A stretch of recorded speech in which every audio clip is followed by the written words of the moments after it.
vamos a leer lo relacionado con la vida de un revolucionario conocido como el revolucionario del pueblo, Francisco Villa. Tiene que ver con lo escrito en el libro Gracias,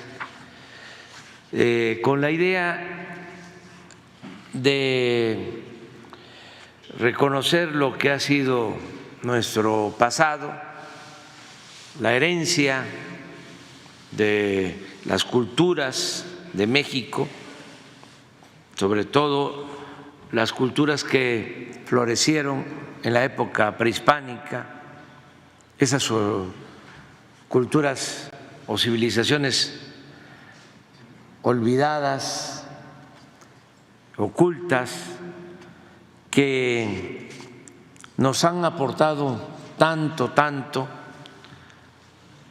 para poder tener una forma de pensar, una manera de ser,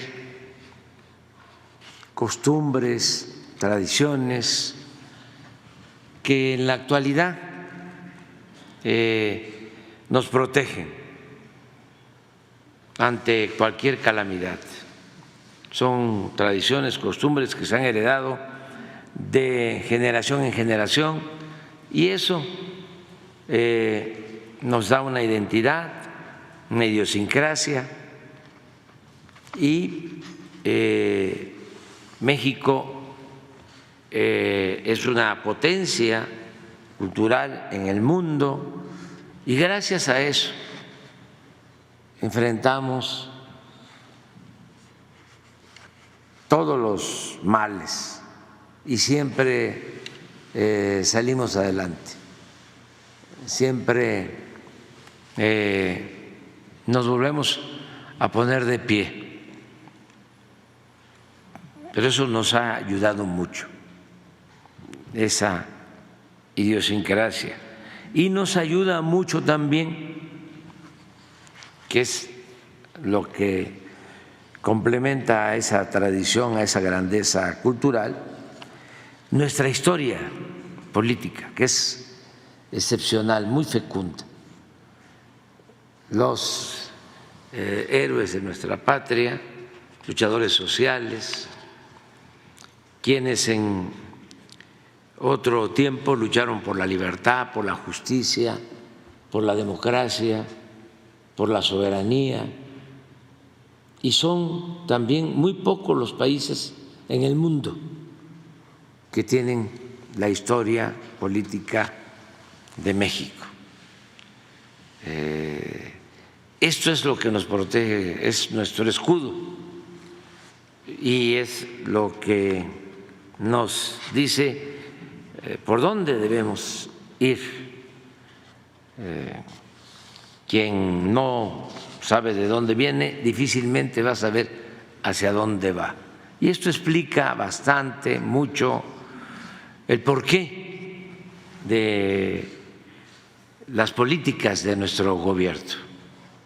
¿En qué nos inspiramos?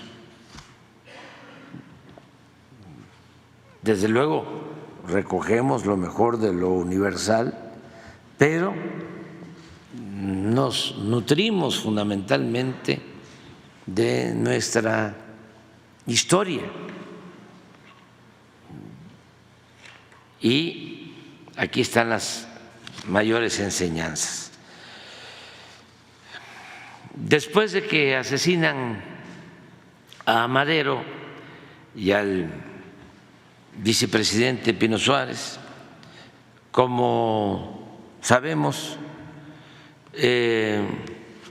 se desata con mayor fuerza el movimiento revolucionario.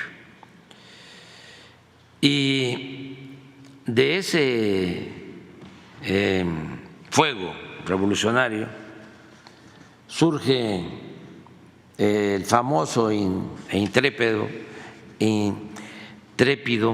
guerrillero Francisco Villa, quien había nacido en San Juan del Río, Durango, en un lugar ahora conocido como La Coyotada. Ahora se conoce como La Coyotada.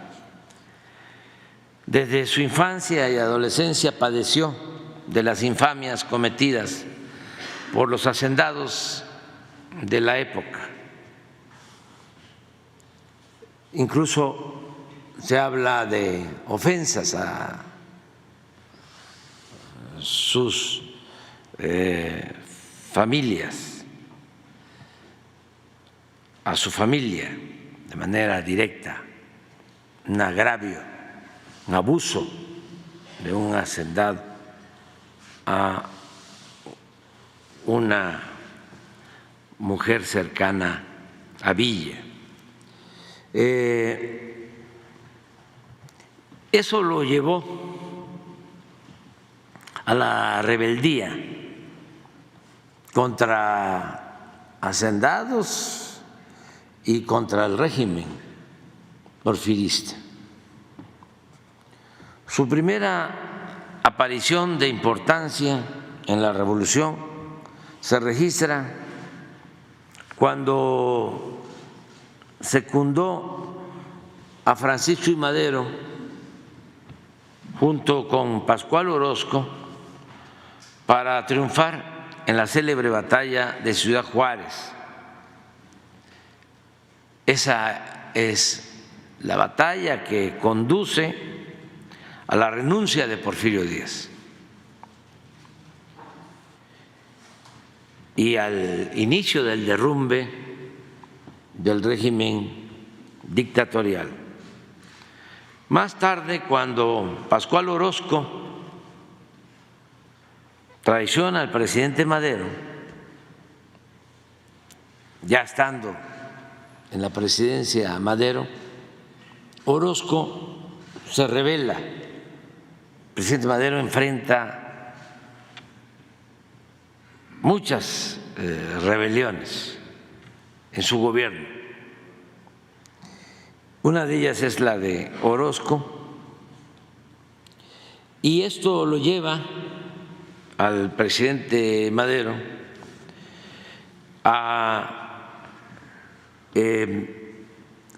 enfrentar esa rebelión de Orozco en Chihuahua contra su gobierno.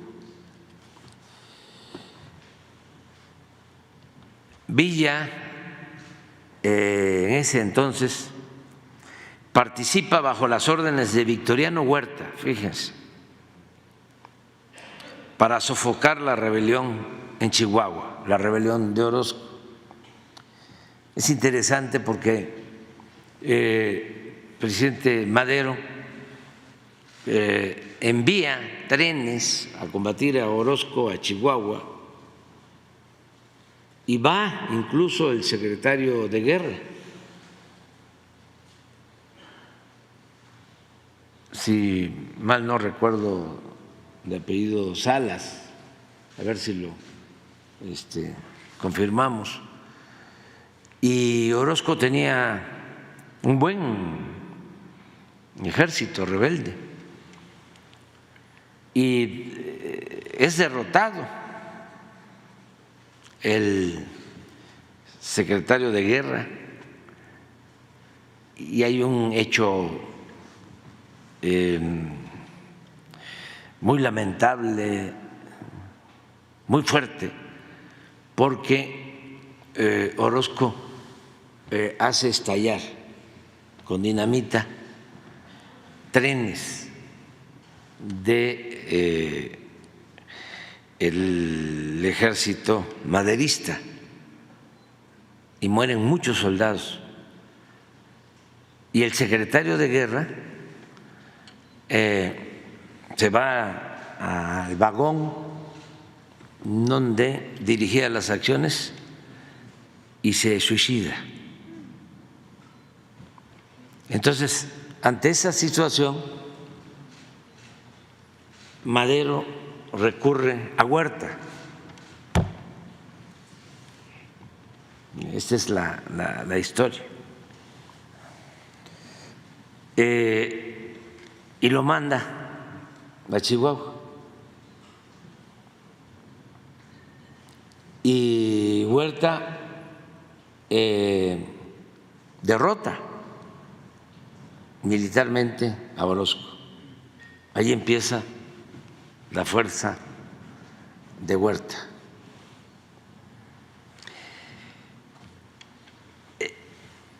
Villa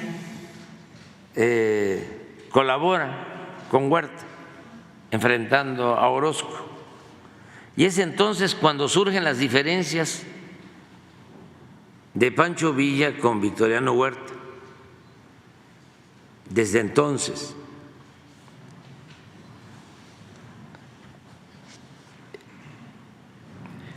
Madero incluso había ascendido a general de división a Huerta.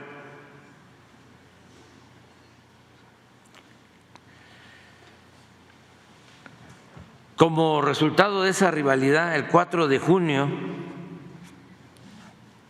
Huerta acusa a Villa de insubordinación y notifica a Madero que ha ordenado su fusilamiento.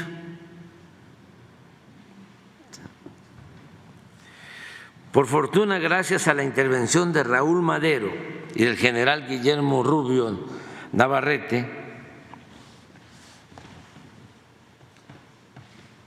sí, no me equivoqué, general José González Salas,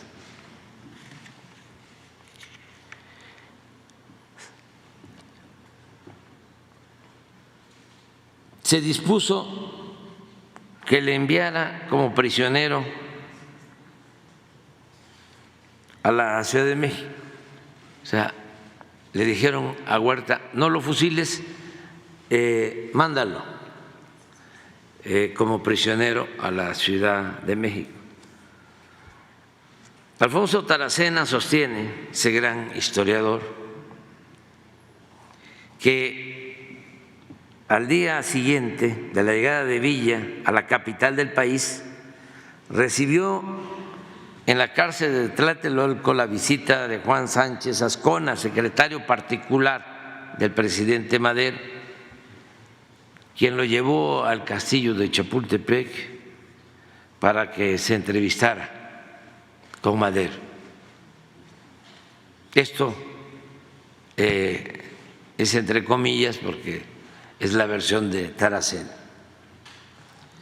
Meses más tarde, el 29 de diciembre de 1912, Villa escapa de esa prisión militar, dice Taracena, en un automóvil que lo conduce fuera de la ciudad. Va vestido con sombrero de bola, rasurado el bigote y envuelto en capa española.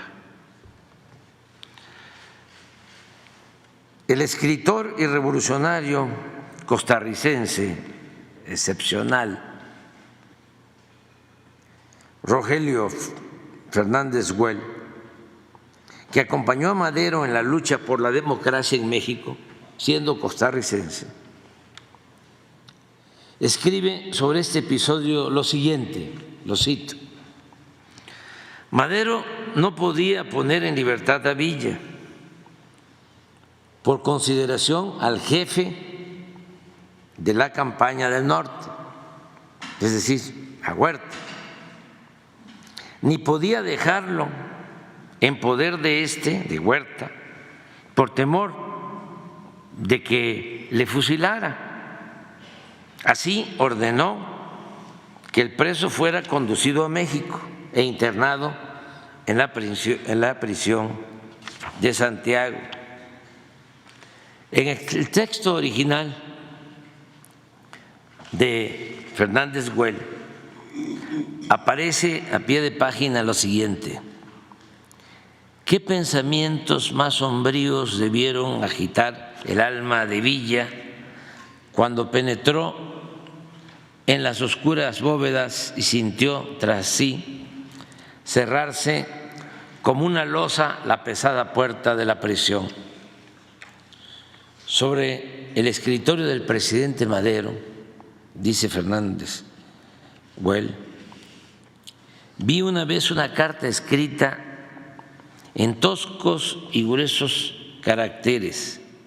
Era de Villa y en ella el infeliz guerrillero recordaba al presidente sus muchos desinteresados servicios y le describía con sombríos colores su estancia en la prisión, rogándole que, pues ningún delito había cometido, lo pusiera en libertad.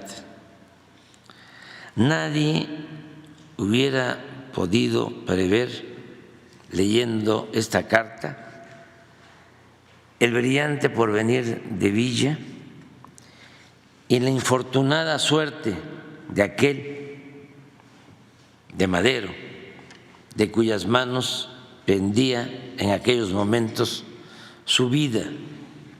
Es evidente que amigos del gobierno le proporcionaron a Villa los medios de fugarse de la prisión y que este era uno de los motivos de odio que Huerta, en el fondo de su alma, profesaba al magnánimo Madero, por lo que vendría después. Villa siempre le tuvo un profundo afecto a Madero, por eso, al ser asesinado el presidente y el vicepresidente en el golpe huertista, Villa se manifiesta sin titubeos contra el usurpador.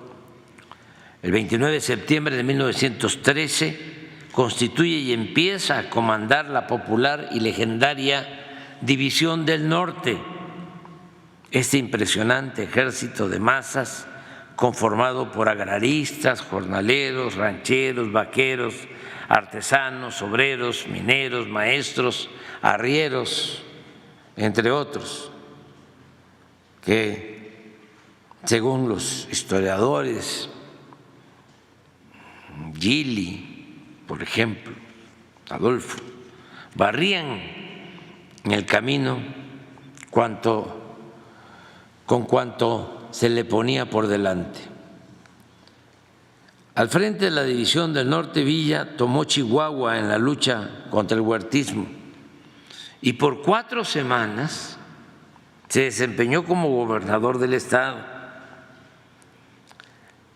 Estamos hablando del estado con más territorio de nuestra república. Recuerdo que el gran historiador Friedrich Katz, que lo conocí, en una de las ocasiones que platicamos, me insistió mucho en que yo debía conocer a fondo lo realizado por Villa como gobernador de Chihuahua.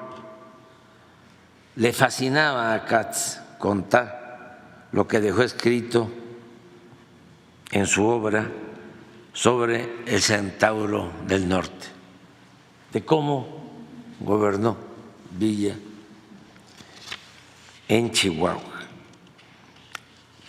No voy a describir lo que sostiene Katz sobre ese gobierno, pero sí invito a que se lea, está en su libro de Katz, es para mí el mejor libro escrito sobre Villa, los tomos de Friedrich Katz, gran historiador, de lo mejor. Y también recomiendo a los jóvenes el libro de Pedro Salmerón, que es una tesis de doctorado sobre la Constitución de la División del Norte.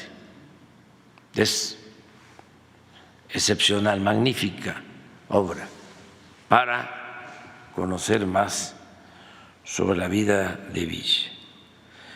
Sobre si Villa fue bueno o malo, bandido social, revolucionario o temido y cruel, posiblemente fue todo eso, pero no debemos olvidar que las revoluciones, aún con sus nobles fines, las revoluciones armadas, siempre han acarreado excesos, son irracionales. Por eso, no a la guerra, sí a la paz, porque las revoluciones, las guerras acarrean excesos, actos irracionales e inhumanos. Es cosa de recordar lo que sostiene el gran escritor Hemingway en su novela ¿Por quién doblan las campanas? También la recomiendo para los jóvenes. Es un gran escritor, Hemingway, premio Nobel de literatura, y esta es una gran novela sobre la Guerra Civil Española y describe sobre los juicios sumarios y las fusilatas en ambos frentes durante la Guerra Civil Española, de un lado y de otro, porque así son las guerras. Por ejemplo, para imaginar cómo eran los enfrentamientos entre los revolucionarios mexicanos, entre los propios revolucionarios mexicanos, basta leer la sentencia de Carranza cuando ordena eliminar a Villa. Aquí transcribo esa sentencia, nada más a ver si alcanzo a leer el decreto. Tiene 3 artículos. Decreto: queda fuera de la ley el cabecilla reaccionario, ex general Francisco Villa. Este es Carranza. Artículo 2. Quedan fuera de la ley los cabecillas revolucionarios, reaccionarios, ex general Rafael Castro y ex coronel Table López. Artículo 3.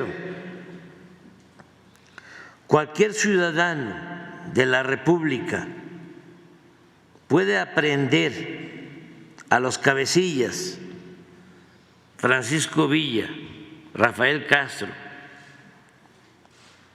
y Pablo López y ejecutarles sin formación de causa,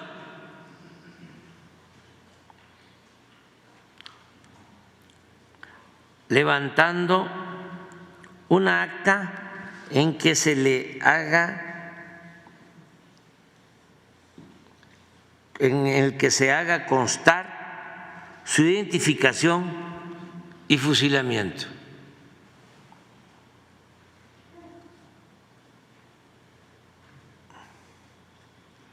Constitución y Reforma, dado en la ciudad de Querétaro, a los 14 días del mes de enero de 1916.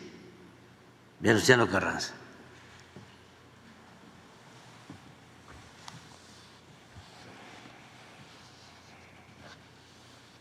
Por cierto, este juicio sumario ocurre 2 meses antes de que el Centauro del Norte tomara por asalto Columbus, Estados Unidos.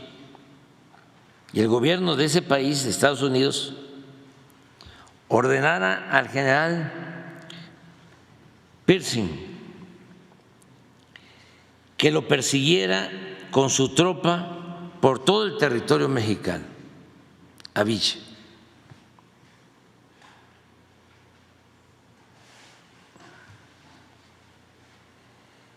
Raúl Herrera Márquez, esta es otra versión, cuenta en una buena novela, según mi apreciación, que también la recomiendo, aunque es antivillista. La novela se llama La sangre al río.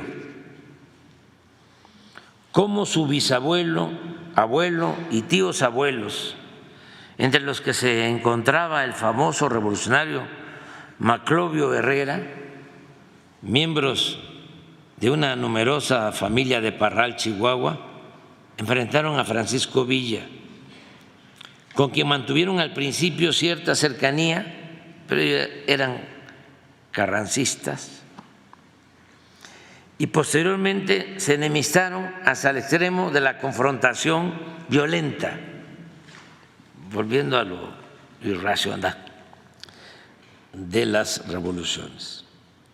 Este cineasta, Raúl Herrera, y gran escritor, da a conocer que su tío abuelo,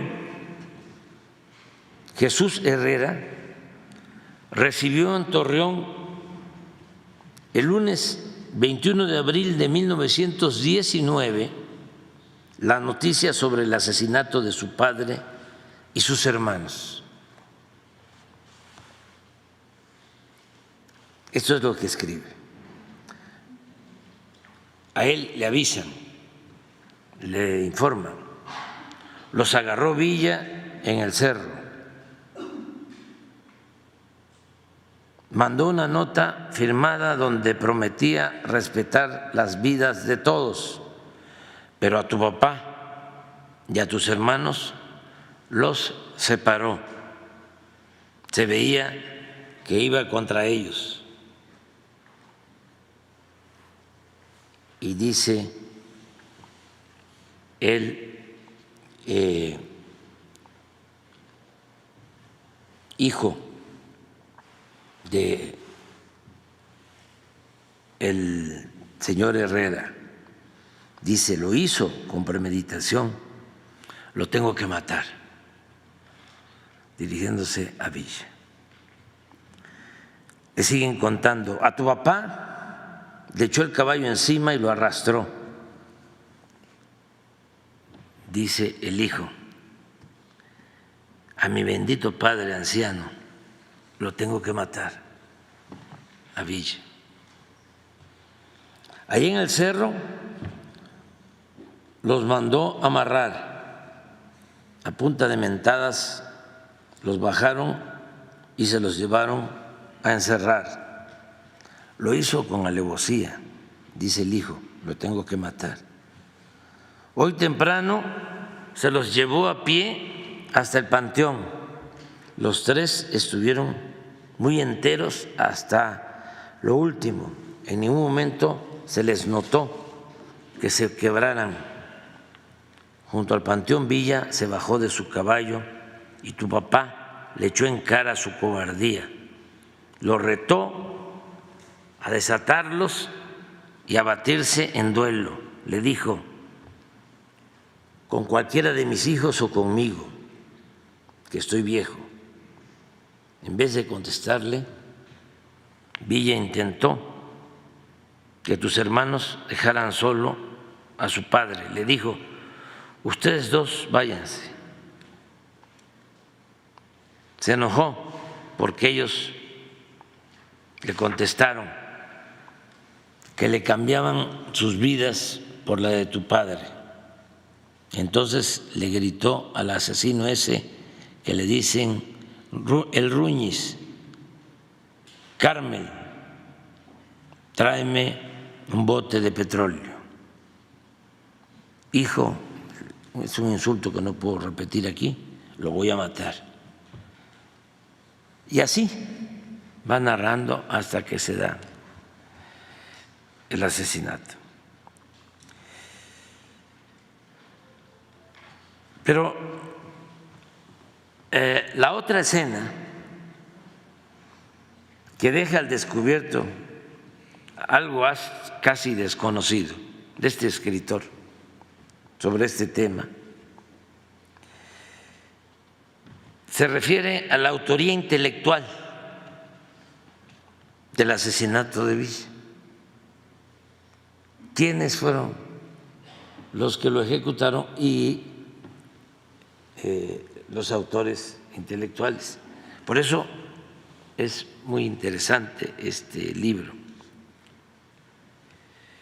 Y cuenta una entrevista de este hijo de los Herrera, el último que quedaba, con Álvaro Obregón, aquí en Palacio. Mi general, le vengo a informar que voy a matar a Francisco Villa.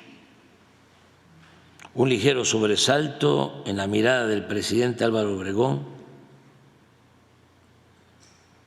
delata su sorpresa. Después de intercambiar con él palabras insustanciales acerca del clima y la economía en Torreón, desde donde viajó a la Ciudad de México Jesús Herrera, se ha dejado de rodeos. Las puertas del Palacio Nacional se abrieron para él gracias a la cercanía que sus hermanos, los difuntos generales Luis y Manclovio Herrera, tuvieron con Obregón. El presidente mantiene una expresión serena, solo traicionada por la pérdida de la sonrisa, por su silencio y por el tamborileo de sus dedos sobre unos documentos que descansan en el escritorio. No le vengo a pedir permiso, general, continúa Jesús, sin dejarse intimidar por el silencio y la actitud inquisitiva del presidente. Le vengo a avisar. Esa fiera se ha enseñado con mi familia. De los hombres solo quedo yo. Ella ha intentado matarme. Hace apenas unos días me mandó 2 asesinos a Torreón. Gracias a Dios, un pariente lejano que andaba en Canutillo por negocios se dio cuenta de los movimientos y me previno. La policía agarró a los matones cuando entraban armados en mis oficinas. Llevaban mi nombre anotado. Mi general, usted conoce a Villa, tan bien como yo. No va a parar hasta verme muerto.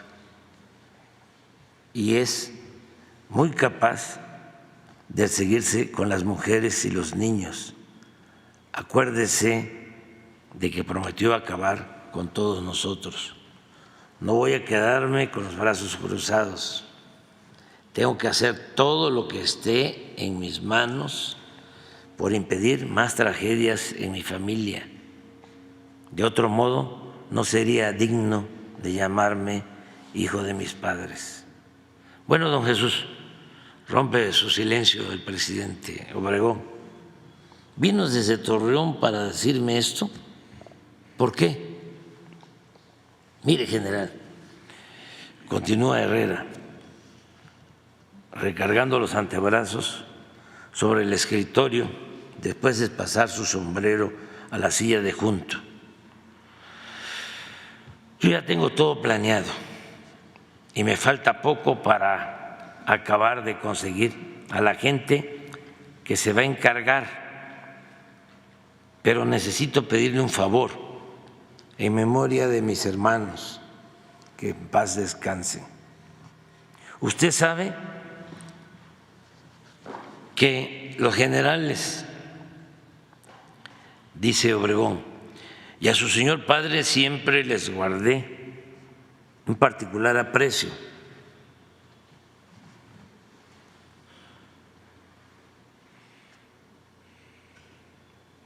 Como le digo, tengo todo preparado, prosigue Herrera, pero necesito asegurarme de que mi gente pueda actuar con libertad.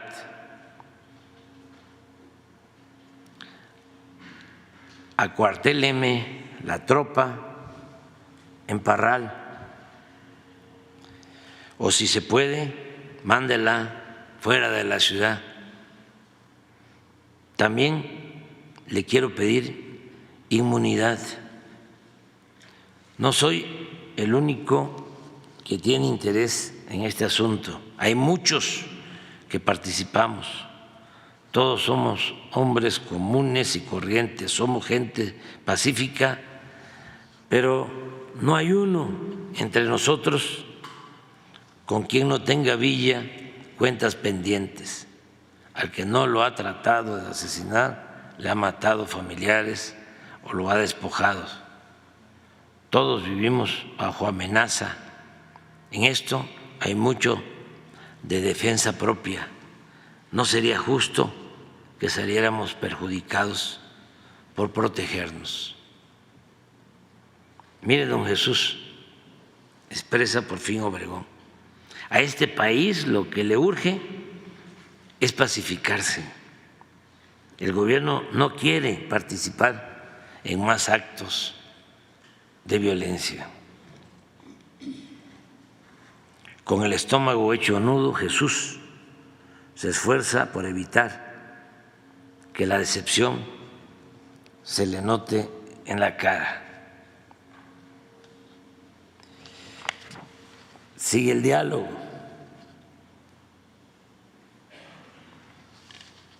Al final del diálogo, Obregón se pone de pie, rodea su escritorio y se dirige lentamente a la puerta en señal de que la entrevista ha terminado. Jesús recoge su sombrero y va tras él. Saludos a la familia.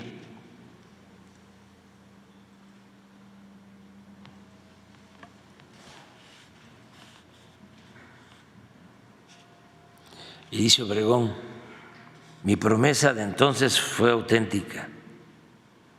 Concluye, la promesa era de que se iban a proteger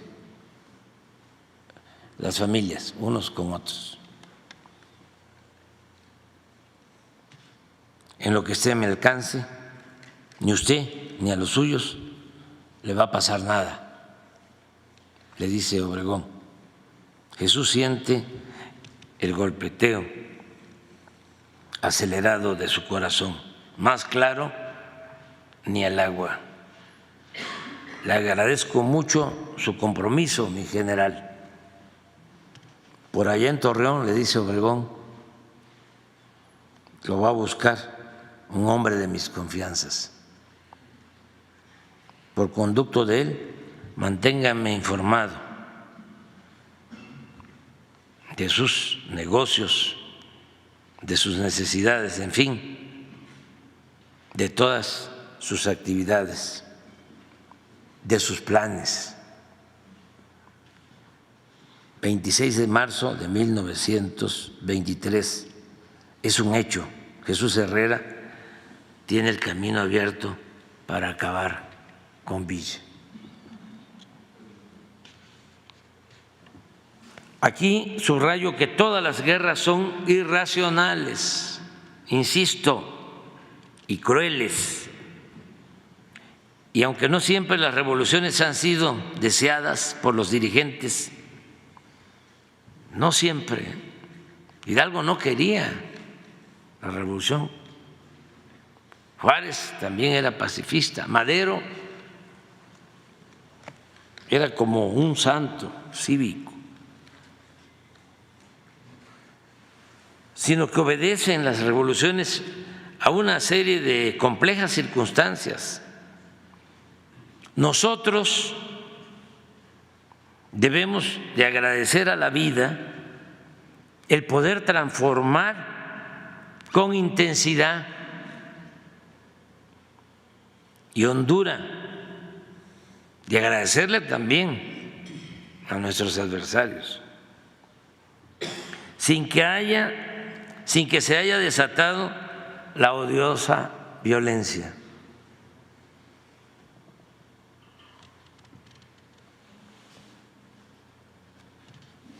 Además, a Villa, entre otras cosas, le debemos la hazaña o la osadía de haber atacado Columbus, Nuevo México, de Estados Unidos, para impedir lo que consideraba actos de traición a la patria. El historiador Pedro Salmerón sostiene que desde entonces, en 1916, Villa se convirtió en un símbolo de la resistencia contra el imperialismo. Un ejército estadounidense entró a México para cazar a Villa. Nunca pudieron agarrarlo. El jefe de la expedición imperialista escribió: vagos rumores y afirmaciones positivas de los nativos indicaban que Villa había partido en casi cualquier dirección y hablaban de su presencia en varios lugares al mismo tiempo. La imaginación popular redujo este hecho a una frase: Villa está en todas partes y en ninguna. El propio Villa resumió sobre ese general lo siguiente, decía: ese Pershing vino aquí como un águila y se fue como una gallina mojada. El fracaso de esa expedición fue uno de los temas que hizo que los mandos políticos militares estadounidenses entendieran más de 10 años después que a Estados Unidos no le convenía una guerra contra México bajo ninguna circunstancia, y aunque solo fuera por eso, hay que honrar la memoria de Pancho Villa. Eso es lo que correspondió al día de hoy.